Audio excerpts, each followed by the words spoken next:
I could feel his muscle tissue collapse under my force. It's ludicrous these mortals even attempt to enter my realm. You feel that? Goosebumps. Who can guess the fighter we're talking about? I'll give you another clue. He bit off someone's ear. Mr. Iron Mike Tyson. He's government Michael Gerald Tyson. The baddest man ever. The baddest man. You know what it is? That quote is just so cold. It's electrifying. Like, who's even talking like it's ludicrous these mortals even attempt to enter my realm?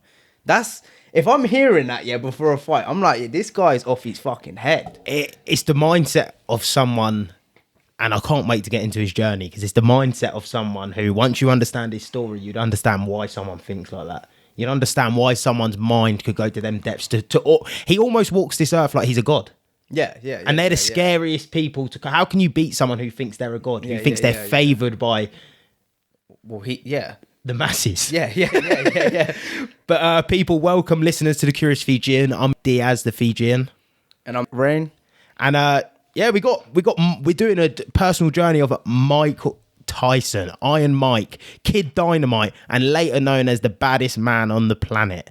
He's boxing greatness. I think this is a perfect person to get into as we start doing these personal journeys about coexisting fighters, coexisting people who've just the greats of the world, realistically. And we're going to sort of dive deep into their journey. And show they're human as well. They've had their tests and trials throughout life. Relatable. Yeah, relatable, yeah.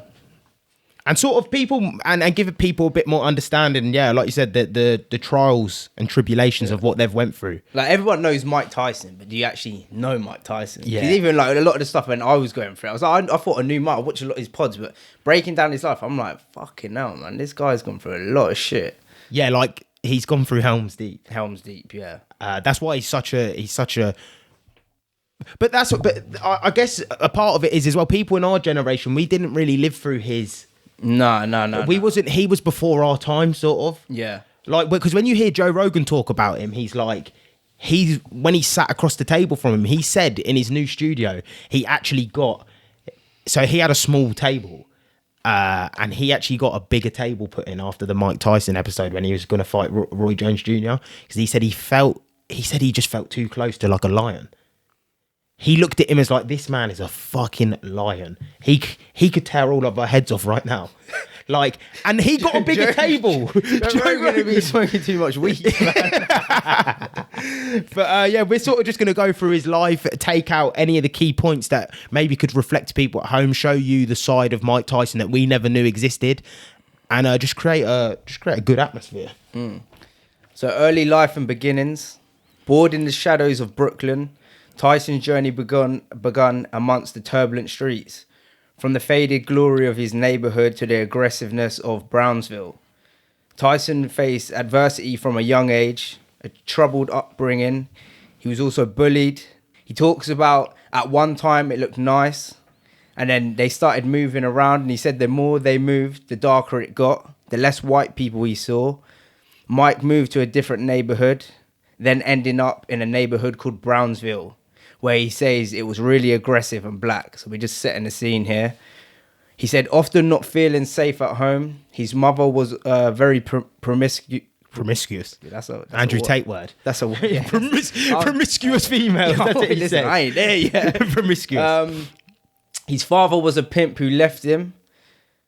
On the Rogan pod, he talks about how his mum used to give him weed and alcohol to help him sleep. Mike was also being bullied, which led him to look up to people slinging on the corner because he felt safe. Yeah, he felt safe. They made him feel safe, like because they were untouchable people. The people on the corner. Yeah. But that just shows you how, like, this is coming from Mike Tyson's mouth. Like, the darker in New York, the further into New York you got, the further out from New York you got, the darker it got. More black people, more violence. Yeah, he felt safe in New York. He grew up in New York. He said it was all right. It was like he was around people. It was good. And then obviously the more they moved, dark times ahead, man. And obviously Brownsville in the 80s, full of public housing, overcrowded. Streets were just shitholes, apparently. So he's from a proper council estate. yeah, council. Basically, Yeah. If we're putting it in English terms, he's from Peckham. Maybe even grittier, man. Like, Yeah. This was like in the 80s. You know what I mean? They had blackouts and everything in New York. Like this was like the pimp era. Like this was like this is bad times. I never knew that about his Projects, isn't it? That's what it is. Yeah, the projects. Projects. I never knew that about his father either. That his father was a pimp, and he left them when he was young. I think his father was Jamaican. Come over and they say he was a taxi driver, but Mike was like, nah, he was a pimp. Yeah, Like, wasn't David Goggins' dad a pimp as well? yeah. In that, yeah, with the roller skate. Yeah. He was. Yeah, David Goggins' dad was a pimp as well. For the viewers, like, what is a pimp? Like, Pimp. just to give a brief. Well, pimp is someone who sells. I suppose he has a group of women and he sells them for sex, and he obviously takes commission off of them selling their bodies. He'll probably take the larger share. He's the man, isn't he? They're his workers. Yeah, they work for him. But not always. Like the women sometimes feel safe around the pimp though. Yeah. It's not always like it's sort of you have to work. Don't get me wrong. In some places and with some people, like you see it now in England a lot. People from like Romania will offer these women like a good life and all of this, and then they'll come over and they'll have to work for them and obviously sell their bodies. It's like a management, isn't it? Yeah, that's what it is. Slave master. But it's just through OnlyFans. just through sex. Yeah. No, it's mind games, isn't it? You look up, like a lot of these women's like look up to this guy's security for him as well. At the same time, they're earning money and they know they're not going to get battered or beaten around because that's the guy that runs the streets. Or they most probably love the guy, or love the guy. Like she's will obviously do anything for him. You know what I mean? And like, she obviously was. coerced She obviously him. knew he was a pimp, and she was with him, and he was probably that out there slinging peace to like the other girls he had. Yeah, and obviously Mike talks about his mum being promiscuous, and if you don't know that, that's cheating. she slept with a lot of people. Yeah. That's, So they were sort of. promiscuous is a woman that sleeps around a lot. Yeah. I'm sure that's the right meaning for that. And Fact check us.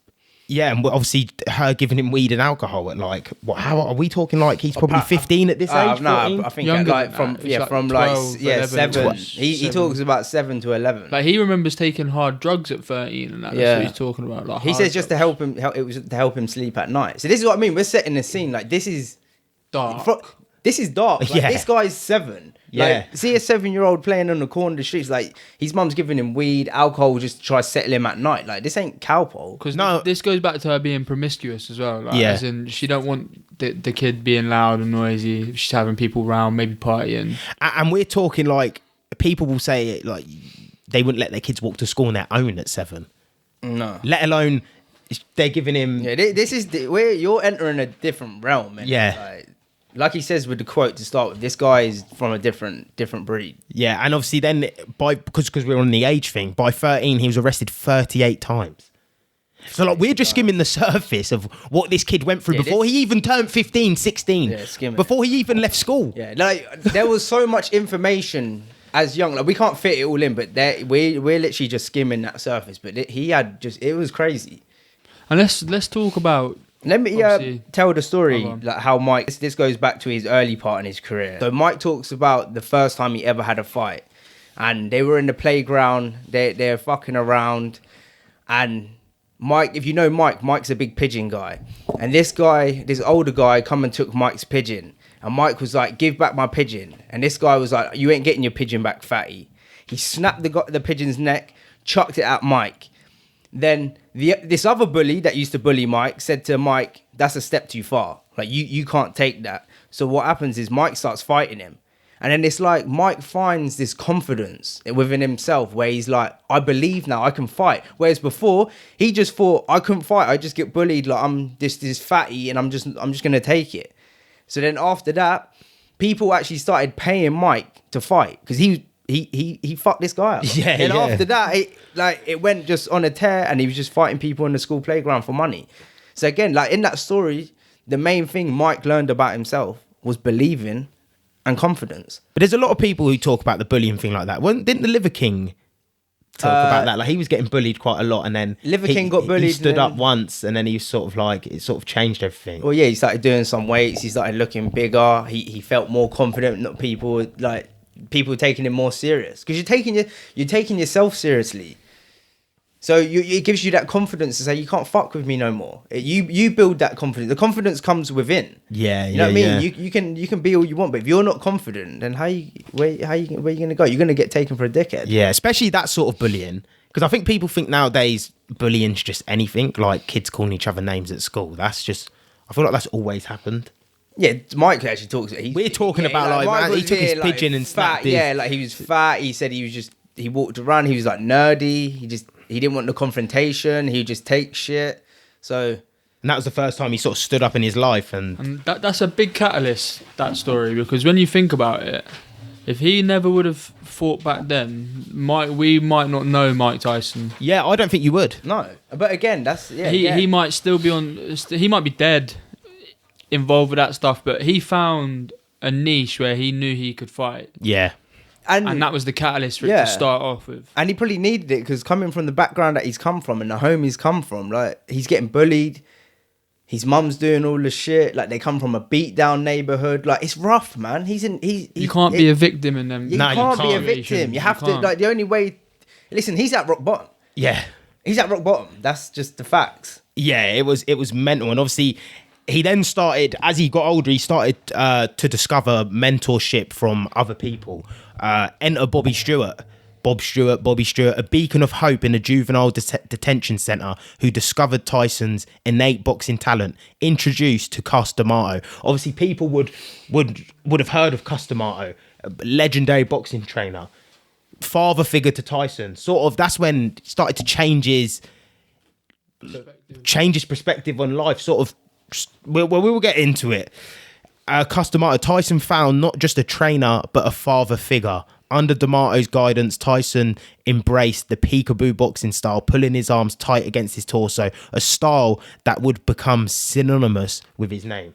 And it's funny because a lot of people did not rate that style. They said that would never work. It would never work. It was not a good style. It was all close. You wouldn't get the range. He's a small fighter. It was always, everything was against Tyson. I think with the smart thing with Cus as well, obviously he's athletic because your hips have to be severely loose and strong to move how he moved. If you even go and watch a video of him, the way he tucked in and moved left and right, you can't just do that. Like your hips have to be fluid.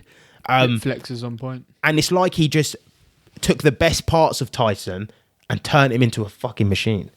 A machine. But we'll stick on like him being a father figure. Like, I think a lot of people in their journeys come across this one guy, especially with fighters, like the amount of fighters we've spoken to.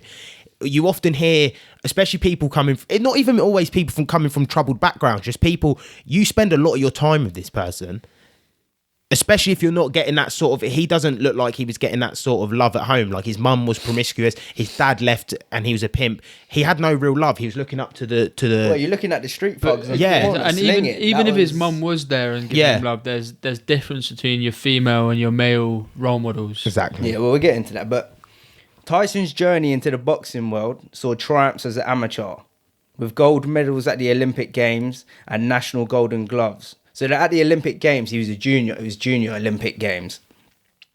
Yet personal tragedy struck as his mother passed away when he was 16, leaving him in care of Cus. A turning point would shape his emotional landscape. So let me read a little bit here what I've got for... Do we know what age he met Cus? 16. He met Cus at 16. Well, maybe before 16, like 15, something like that. Because I think when he met Bobby Stewart, he was, I think, 14. Yeah, 15, in the detention centre. Yeah, something like that. But obviously, Cus D'Amato, later is his legal guardian because he takes him under his wing as his mum died. And Tyson says in the interview, "I never saw my mother happy with me and proud of me doing something. She only knew me as being a wild kid running the streets, coming home with new clothes, and she knew I didn't pay for. I never got the chance to talk to her or know her professionally. It has no effect, but crushing emotionally and personally." Yeah, it's powerful. Like I can't lie, when I was doing this, when I was like going through all these little bits, and some bits would have me like fucking like my eyes and that would start watering. I'm like, yeah, because that's he's talking about his mum. Yeah, but like, when you watch him in interviews as well, he speaks powerful. You can tell when someone's speaking from the heart. It's like this guy means what he's saying, and it's just like fucking hell, man. Your life, man. Yeah, how can a kid sort of go through that? Like, you're played probably, like if we're talking poker, you're played the worst hand possible. 16. He's 16 and he comes into, like I said, he comes to meet a cuss. So let's set the scene again for people. So we're saying he's 16 at this point. His mother's passed away. Cuss takes him in. His cuss has taken him in. His dad's not around because he's left them. So he's honestly got no one bar cuss. Yeah. And that's when the beast, Mike Tyson, starts turning into the beast. So he's boxing more. He goes to the Junior Olympics, like Ranger said. He the National Golden Gloves.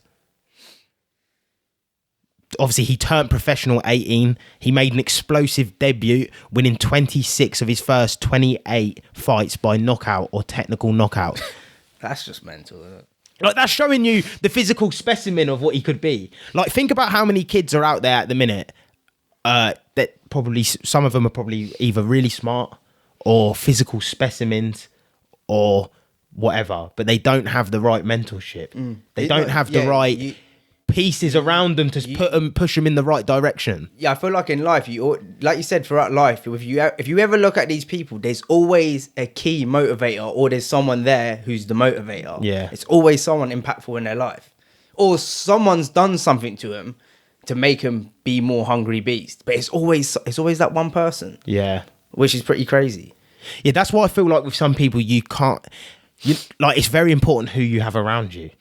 100%. Like, if you hang around with people who are sort of not going nowhere on the streets and you stay around that, you will be that. You are who you surround yourself with. His mentor D'Amato's untimely death in 1985 left a void, a catalyst for the challenges and troubles that would follow. So obviously we've set the scene. He turned professional at 18. He won 26 of his first 28. Things are starting to look up for him. Like, it's that point in his life. Like, he's winning all these fights. Everything's going well. It's going good. He's doing well with Cuss. Obviously, Cuss, he's living with Cuss. Cuss is a father to him. Tyson's a son to Cuss. Their relationship's booming. In an interview, an interviewer asked Tyson what if he could send an email to Cuss, what would you say? Tyson gets really emotional and he says, "How did I do?" And then he pauses again. He starts stuttering and he says, "How did I do?" And you know what? That shit cut me up, man.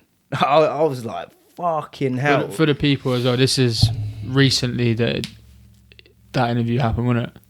That wasn't recent. Nah, this interview happened, must have been he probably won the belts. So this interview was pretty like, when did he win the belts? Yeah, this wasn't a recent interview. This interview was going way back. It's because it's just been surfacing again, hasn't it? I think I see a video of it on TikTok. I think because I'm looking and I was trying to find out information. Obviously, I just see this interview asking if you could ask us a question. So obviously, it was after he died, and maybe when he won the belts, he's just like, what would you email him? And then obviously he just says, "How did I do?" And I was just like, shit. But then when you look back at old videos with Cuss and Tyson, like Cuss needed Tyson as much as Tyson needed Cuss. They both needed each other. Cuss was like, if it weren't for Tyson, I would not be living. He's like, this boy has gave me life. Like, I'm living through him. Purpose. Yeah, that's the purpose for him to carry on. And that's what I mean. Their bond was so special. How old was Cuss when Cuss found Tyson? Do we know? How old was Cuss? Yeah, should we search it up? I'll have a look. Because it'd be interesting. Like, how, he was old, wasn't he? Quite old, yeah. And but he was welcomed into the family. Like, Tyson was part of the family. Well, yeah, he took him under his care at 16. Like, fostered him pretty much, didn't he? Yeah. But what? So where does Teddy Atlas come into this? Was Teddy Atlas working with Cuss? Teddy Atlas was working with Cuss, yeah. Yeah, Teddy Atlas was working with Cuss, and then he was his trainer. Yeah. Teddy Atlas was the trainer, and then Cuss was the main coach. Yeah, Teddy Atlas was just a trainer. Yeah, and then I think they sacked off Teddy Atlas, and then it was back to Cuss. Okay. All Cuss, yeah. So do we know what Mike Tyson's relationship was like with Teddy? Because I've heard Teddy in some interviews say a few things about him, about his mentality, and that when he had them real tough fights and things got really hard for him, he cracked. So you know where he bit the ear off and stuff like that. They were tough moments in his career, and he sort of couldn't get over the toughest. But I don't know if that's just Teddy Atlas being a bit harsh on him. There's always probably someone better than you at the same I time. feel like if you that could be anything in life, though, isn't it? Like Yeah. you're gonna break. Yeah. People break. You can't be a machine. No, you can't. But that's how you know that was a tough experience, because that fight was so tough for him. He had to bite off your ear. That means his instinct was like, I need to survive. This is the end. This is the end for me, and I need to survive. Yeah, it's true. Realistically, You don't just go and bite someone's ear off for nothing. No, that's survival. Isn't it? I do want to go on to just a few more of the accolades that Tyson achieved with Cuss as well, just to like show you how close their bond was and how good they actually was together. So he obviously went to the Junior Olympics. He won gold medals. He won gold at the National Golden Gloves. He fought Henry Tillman twice as an amateur, losing both bouts by decision. Tillman went on to win the heavyweight gold at 1984 Summer Olympics. So he's losing to the highest caliber guys before he even turned pro. Tyson then made his pro debut at 18 on March the 6th. And he looked like a machine when he was 16 and 18. Like, he did not look that age. He looked like a kid. You know, you always see them kids who come from the grittiest towns, the grittiest places, and they look older. It's like their bodies just naturally age. Like, they just age to what their surroundings are. Do you know what I'm talking about, though? Wayne Rooney, yeah. Tyson made his pro debut at 18 on March 6th, 1985. He defeated Hector Mercedes via first round TKO. Iron Mike had 15 bouts in his first year. Tyson won 26 of his first 28 fights by KO or TKO. 16 of these came in the first round. Then Cus D'Amato died November 1985, relatively early into Tyson's career, and some speculate that the death is the catalyst to many of Mike's troubles, life and career. It's sad, really, isn't it? Yeah. Because what do we know? Obviously, we don't know how old he was when he met Tyson. But do we know how old he was when he died? He was 77. No. 77 when he died. 77 when he died. And he met Tyson 8 years before that. So 8 years before that, so 69. Yeah. He met him and then started training him 6 years. So he started to find purpose late in his life, Cus, with Tyson. Do you know what I mean? Like that father in him. Yeah, he saw something in Tyson. But then but that's what helped him. That's what helped him survive, innit? Like, live probably that many more years. And then he has so then Cus. So obviously we go back to Cus. Cus dies in 1985. Cus dies in 1985, and then in 1986 Tyson was given his first title shot against Trevor Berbick for the WBC at the age of 20 years old. Tyson became the youngest heavyweight champion in history, adding the WBA IBF titles in 1987. He stood at the pinnacle of the boxing world. So 21. So from 20 to 21, he won nearly all the belts. Youngest heavyweight champion, 20 years old. In that era. Like, his heavyweight boxing era was good. Stacked. Like, that's boxing was stacked then, wasn't it? And we're talking 20 years old.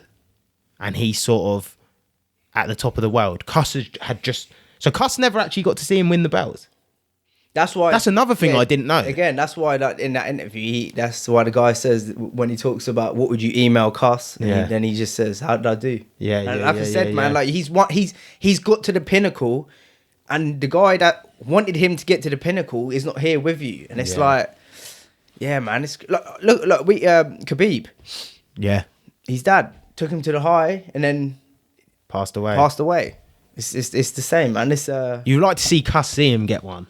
Do you know what I mean? That would have been a nice, but fairy tale endings don't always happen in life, do they? Well, they never really happen in life. Do you know what it is, though? Going back to the loss of Cus, you never know that if he didn't die either, Tyson might not have fueled him in a way. Yeah, that's true. Because when he fought, he looked like he had real anger, like, pain. Why is life so difficult for me? Yeah, like, type of thing. I've gone through so much trauma. Yeah, like, it looked like anger. So that little thing where it's like, he was so, like, professional about it as well, because like I said, he could have victim mentality. He could say, "Oh, why me? Why has this happened to me? Why is this not happening?" But he's pushed through. He just kept pushing through, using his anger in his boxing to fuel him. Not using it to hurt himself, using it to fuel him. That's the difference. Yeah. You don't want it affecting you. You want it to come out. You want to be creative. He wants to come out there and put on a show. Like, it's crazy, man. But the peak was not without its shadows. Legal troubles. In a period in prison in the 90s, tested Tyson's mentality. The loss to Douglas in 1919 served as a moment of reckoning, a transformative experience that fueled Tyson's journey to redemption.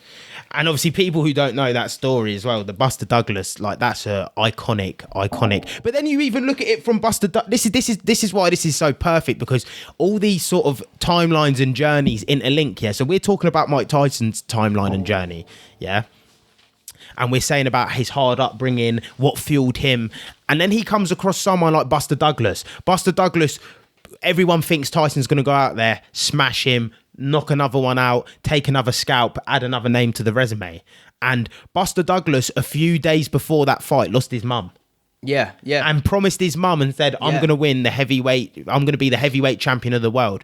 So we see Tyson's journey with what fueled him. And now you've got Buster Douglas of what's fueling him. His mum passed away a few days before. And if you watch the fight or you watch the fight back, Tyson is battering him, dropping him in every round. It's just a matter of time before Tyson knocks him out, before Tyson takes another scalp, before Tyson adds another name to the resume. And then Buster Douglas starts coming on strong.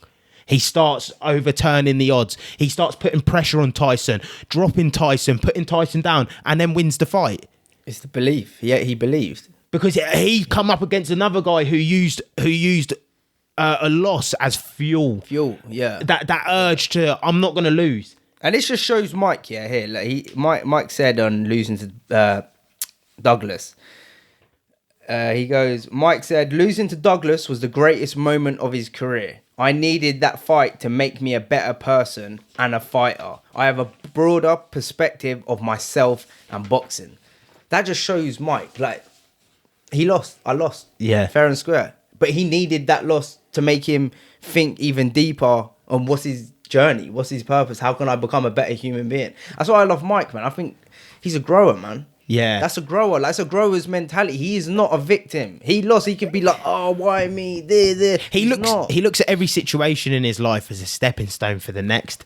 I needed this because of this. I needed that because of that. And oh, sorry, I don't want to cut you off. Yeah, I needed all of it to get me to where I am today. And if I didn't have any of it, I wouldn't be where I am. And that's how he looks at life. A lot of other people will look at life and say, why did this happen to me? This stopped me from getting here.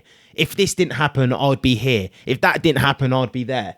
And he's the complete opposite. And it's kind of a coping mechanism. Yeah. I kind of do the same thing. I feel like in life, things happen. You can either look at it as a negative or a positive. And when things happen, for me, it's always like, no, this has happened for this reason. But exactly. Use this fire for the next leg up. Yeah. Otherwise, if you, like I said, if you're going to use this victim mentality, you're sink. And it is a coping mechanism. It is. But I'd rather you, if you use loss or something like that like everyone's had loss. Everyone's dealt with struggles. Like obviously we spoke about it on here before.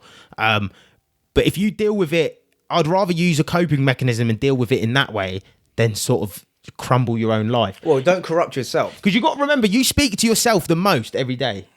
The words you say to yourself. Like if we sat here today and said, think about a time where you were like in a day, how much more negative are you to yourself than you are positive? Like think about that. Most of the time. That's pretty mad, you know. Probably 85% of the time. Like you forget to do the washing up or something and you remember, or you leave your clothes in the machine. You will hang yourself in your head. Why'd you do that? You're so fucking stupid. How could you forget that? Make a mistake. But if you do something good, you won't really praise yourself. You won't be like, you're the fucking man. Well done. Or maybe some people will, but in my head, that's how it sort of goes. Yeah, but that's why I like, when we listened to Tony Robbins' podcast yesterday, and he talks about in the morning, like showing yourself gratitude, being happy with yourself that day. 'Cause he's like, how many times do you take the time out to be happy and thankful and grateful with yourself and what everything, the life you're living right now? You don't really. You don't take the time out. And obviously Tyson has that, he said that quote, didn't he, about, he said, God will give you everything you ask for in life just to show you you're not ready for it.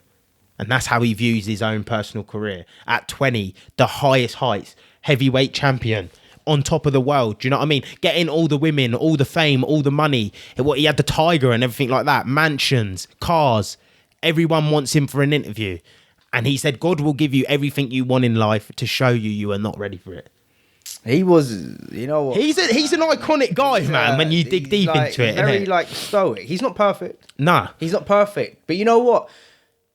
You can't be perfect. It's like we talk about nowadays about this masculinity and we're meant to be what the fuck is a masculine man? Because a man like Mike Tyson, to me, is a masculine man. He's gone through the test of life. I think a masculinity man is a man that's gone through the test of life. But that doesn't mean that, and he's not perfect.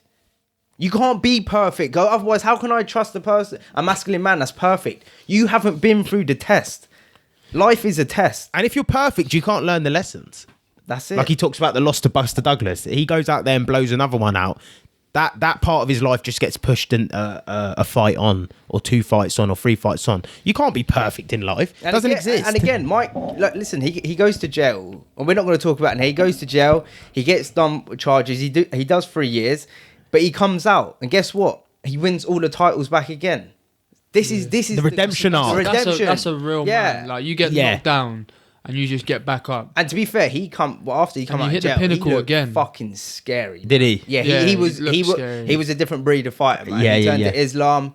He was in a way, but he looked like he had the devil in his eyes, man. He put on a lot of weight, and it just looked like this Mike ain't. He weren't messing around, man. He come out, he looked scary. Yeah, he was scary guy. Yeah.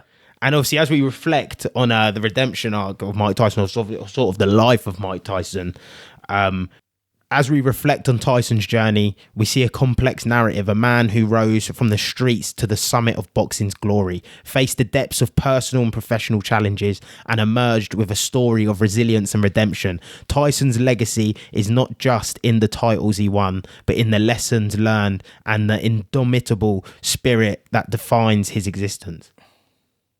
And that sums him up, really, doesn't it?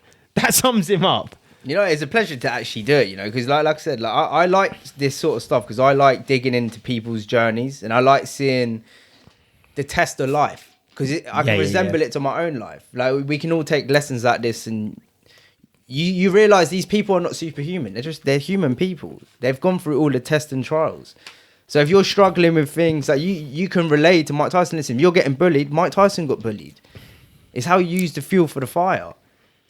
Yeah, it is. It is. Just it's how you feel. And if you can come from like Brownsville and make it, you can come from anywhere and make it. Do you know what I mean? Yeah, but that's what I mean. To an extent. There's always. Well, if you can come from Brownsville and the way he lived his life, you can come from anywhere. You literally can come from anywhere. Who else come from Brownsville? UFC fighter, man. John Jones broke his knee. Oh, Rampage Jackson. Rampage Jackson comes He's from Brownsville as well. Yeah, this is what I mean. There's only and Mike talks about, he said it was like 5% people make it out of Brownsville. If not smaller. He's like, this is what we're dealing with. The grittiest areas sort of create the flipping, this different. Them gritty areas create savages. Like, you look diamonds. At they're like, it like crushes. It's like the pressure is so deep. Like, for some people, it like you create a diamond. Like you go back to the test of time. Like, let's say the gladiators, man, when they're in that Colosseum, it's the person that wants it the most, man. It's the person that's come through the most struggle that ends up being there. And they're just modern day gladiators. He's the leader of men. Like, they are modern day gladiators. Yeah. And they've come through hardship. Like, people don't get it. Like, 1,000 years ago, they would have been on horseback, leading an army. Like, I think, and that's what we forget. We live in an era now which is, you could say, honestly, like soft scoop, like butter that's like Kelly's ice cream, man. Soft scoop, melted Kelly's ice cream. Like, we everything's so soft, and it's just it's not real. Yeah, it's fake. It's fake. Everything's real. fake. This is real. Yeah. And you know what? He'd get slandered nowadays for stuff like this. He'd get slandered for doing certain things and how he went about things. So it's like we live in it's the generation he's from, though. Like, a harder time. The gap from that generation to this generation is Well, you got to think as well. Like if you look at his parents and stuff, he was born in 1966. Mike Tyson. His parents grew up in, or great grandparents, people around him grew up in wars. Well, listen, yeah, They grew up. His dad's a World yardie, innit? Wars. Come from Jamaican. What? It come over in like probably like the 60s. You know, my Yeah. man was hardcore, tough love. Well, no love. And there was a quote like, and then when he was on Joe Rogan as well, like when he was coming, was it the Roy Jones Jr. one? Joe Rogan said he had a scary quote. You might be able to find it. I've not got my phone on me. It was something about the sirens of war is calling again, or something like that. Or the I don't know. We need to find it though, because it was crazy. Like he comes out with these quotes, but you know it's from his soul. Yeah, but you got to remember, like Mike Tyson was big into studying history. Yeah. he loves Yeah, he history. loves He history, loves like yeah, all yeah. Alexander the Great. He loved all war leaders. Just like to take this time to shout out our sponsors at Prime MMA. If you're looking to enhance your MMA skills and learn by one of the best coaches around, head over to Prime MMA now. It's as easy as clicking the link in their bio, selecting your class, selecting your purchase type, putting your email in, and then purchasing. With brilliant MMA and boxing fighters coming out of Prime, it's really the best time to start your MMA journey now. Head over to Prime MMA and let your mixed martial arts journey begin. He's a knowledgeable person, man. Yeah, he is. scary, You're but right. he's He does a very lot of knowledgeable. studying on A lot of history, studying, innit? yeah, Doesn't yeah. he? He loved pirates and stuff like that. Like this guy, he's a knowledgeable person. He looks scary, but he's there. The pigeon one's weird. He loved pigeons, man. Yeah. He just loved pigeons. Yeah, just I don't know why, I man. can't find it. Because in England, there's just pigeons everywhere. And He just they're thinks they're just like, beautiful animals. yeah. But he also Was it all had- birds he liked, or is it just pigeons? Pigeons. I think he just loves animals. You But know, what he- he's he Mike, has- like he's this most scariest guy, but he's got one of the biggest hearts. Yeah. And I think like That's how many what's pods- scary though. Yeah. Well, yeah, because he was actually a killer. He's one of them guys that you see in the ring. Like he was a savage. But again, like he's gone through the test of life. It's crazy as well that he like went to prison and come out and sort of won it all back again. Was that still at his top? Like, was he still sort of toxic then when he come back out? He went the through traits, 'cause drinking and stuff like that. After that, this is when he fought. Lennox Lewis and stuff like that. Yeah, it would have been at the end of his he lost career. against Lennox. Oh no, that was the end of his career. He lost against Yeah. Lennox, but he had the second fight with who was the guy who bit the ear off? What was his name? Gosh, shit.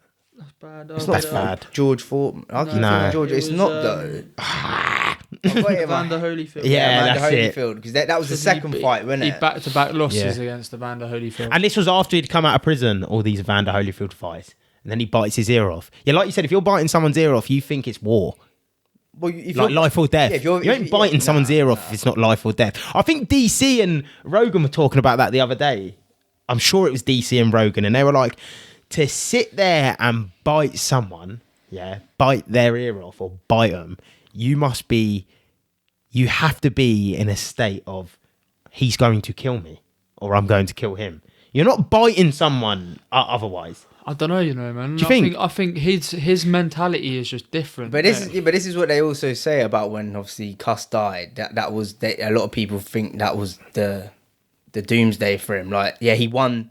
Even though after that he won, but after that it's like he's won. He's won. He's got Yeah. everything. He's got no maybe purpose. maybe the direction. Yeah, the direction and purpose for him. He's lost. He's a bit lost. Like Cuss was the guy that he followed. He done Cuss's dream. It was both their dreams. He's done it. And now he's Cuss achieved not it. here. Now, yeah. now, where do I go? Yeah. Yeah, and like I said, he's gone through toxic stuff and that. But if you look at him now, look at his life now. Like You can take a lot from him. He's reformed. Yeah. Yeah. he's reformed. Like that's what I mean. And he owns to the stuff what he's done. He accepts that. Even with Amanda Holyfield, they brought out a weed gummy of a half-bitten ear. like they've made a joke out of it. You know what I Yeah. mean? He's done bad things. He owns up to it. I'm sorry. Like let's move on. Bro, they had to have the military in the ring. Yeah. The police, like, separating the ring. Who I don't care. I wouldn't. And he tried to bite his ear a few times, you know. Who would have wanted to be the policeman to be like first up against? No, Mike Tyson was trying to fucking hit them. You need a shield, man. You need to come in there with you got to shield. commend any man that would ever have stepped in the ring with him. Bro, let deep it. Yeah, he didn't just bite. Like the reason this bit in ear come about is because he tried to bite his ear. They got close, and he couldn't win of how he wanted to win. You know, that in close style, the rocking and weaving. Like Evander Holyfield was boxing him, and every time he'd get close, he would try to bite his ear. And Evander Holyfield said at the end of one of the rounds, he said, he's biting my ear, because he sort of jumped. There was one time he got his ear bit and he jumped, and he was like, what are you doing? Told the ref was kind of like, oh, whatever. Didn't they take a point off first, actually? Oh, yeah, they took a point off first. And then he bit his ear off. Like, he bit his ear off. But you get why, because he's come from these places, man. He's come from this place. And trauma, obviously, like I said, like, Trauma fuels. Trauma obviously fuels, but obviously it can be used against you as well. Yeah. You can have. It's how much the brain can take at the end of the day, I suppose, isn't it? Like, everyone's... You've got to think, he's in Helm's Deep there. And when you're in Helm's Deep, you literally...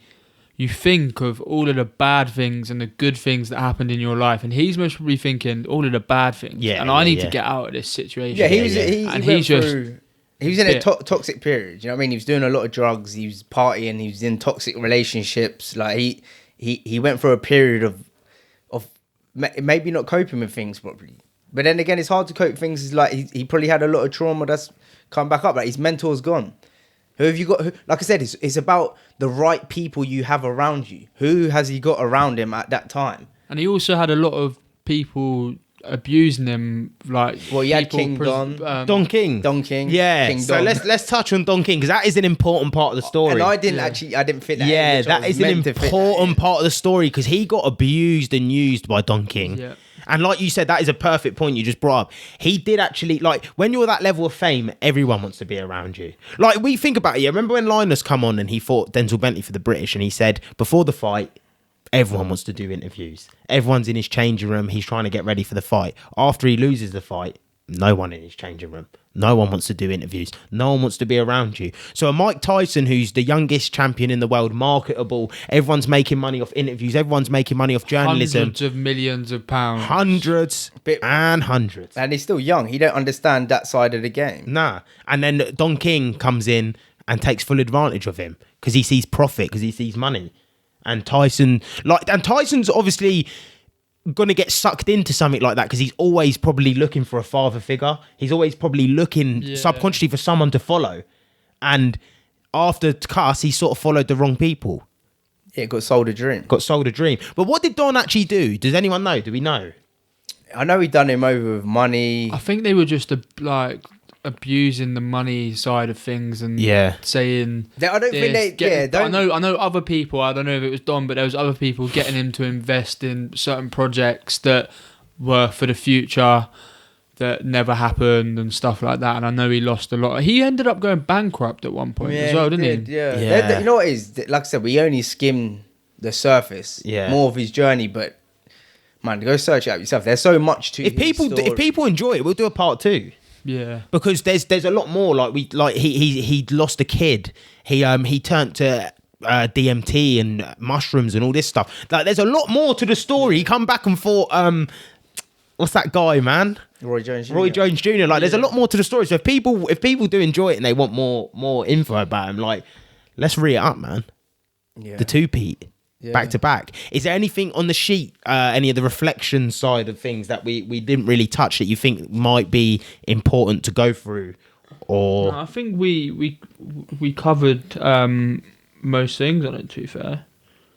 Like, we talked about the environment, your environment, and not letting it define you and stuff like that. I don't think we need to mention anymore. Yeah. If there's anything, any other fighters people want to see, Muhammad Ali, or even they probably don't even have to be fighters. They don't have to be fighters, man. Sports Marcus people, Aurelius. Yeah, like anyone. Just let's go. Again, personal journeys. Yeah. We're trying to extract the life lessons from these greats, and how did they become great? And that's the most important and thing. How all of these famous and great people are relatable to everybody in their everyday lives. That's it. That's what we want people to take. Like, when you're down in the dumps, they've done it. they've got through it. You can do it too. Exactly. That's why I enjoyed podcasts. They're the kind of podcasts I watch. I want to see people's life journey. I want to see what they come up through. That's the conversation. That's what fuels. Because it gives you hope. Well, that hope. Again, believe. It's the belief. It Gives you hope. But like I said, all of these people in somewhat are relatable. Everybody's had a hard time in their life where they're like, oh shit. Yeah, but you know what it is? We put people on a pedestal, innit? We're fucking all human.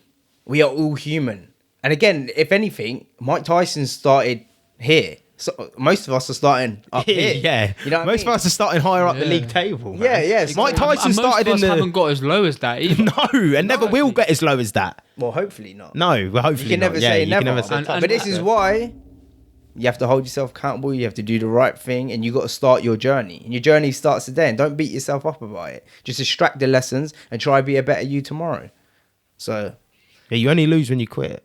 that's it, man. That's it. But again, there's also on the internet, there's so much information and so much like, it's like too much. Yeah, You're getting too much dopamine here. You're forgetting the simplistic things in life. So just try to find simplicity and try and find peace. So And reach out if you found value in this. Yeah, reach out. hit us up because this is hopefully. Or if you want to speak about it, or anything you're going through, or anything like that. Like I enjoyed it. Yeah, I liked it. I like it's extracting good. things. That it's something. like you said, it's good because we just do it with the guests anyway. We just go through their lives. It's no different as if a Frankie's on here or a Dan McGowan or something like that. But we've just told you someone else's life. But yeah, look at all the people we've had on. Every time you come out of a pod, you're like, you've learnt someone's life. You've had a discussion. Like now, we just learnt Mike Tyson's life more than probably. Yeah, and I didn't know a lot of the stuff in there about. I didn't even know Cuss had died before he won his first title and stuff like this. There's a lot of stuff, man. There's a lot of stuff. Like I said, there's so much stuff that is. We only skim the surface, realistically. Like you said, there could be a part 1, part 2, part 3. You could keep going. Yeah. Like I said, the journey Mike's on now is he's crazy. That's a whole different. Yeah, that's a whole thing in different itself, discussion. yeah. Whole different discussion. So, yeah, thank you, people, man. Yeah, thank you for tuning in to the Curious VGN Life Journeys. Find your purpose. Oh, do you know who? Just a quick one. Tony Robbins. Yeah, we were listening to him yesterday, weren't we, on Theo Von? I've never really listened to Tony Robbins yet, but he was yoking me the fuck up. Yeah, he's very. I didn't like listening to him back in the day because he's kind of like spiritual. I think you know what it is. I think because I watch all the Americans in the crowd and they all be like, Oh yeah, force push. But yeah, he's a man that he's a grower, isn't it? I love people that grow in life. Their life's journey is to grow. He won't stop. He keeps trying to be the best version of himself every day, and I love people like that. it was good. But even the questions he was asking Theo, because obviously Theo talks quite a lot about his like past and tragedy and all that sort of stuff. And yeah, it was good. Yeah, so maybe if you've not heard about him, everyone's heard about him, but go and give him a watch. Yeah, no, he's good, man. But yeah, thank you for tuning in, people. Leave comments down below of who you want next. If you want to see a part 2, if there's any other fighters you'd love to see, any sort of sports, any discipline, athletes, Fighters, just give it anyone. man. We're breakdown people. We're try to keep getting better. Yeah, exactly. This is the first one, first of many as well. There's flipping we'll have better hundreds and structure. thousands of people. Yeah. But yeah, it's been another episode of the Curious VGN, and peace, people.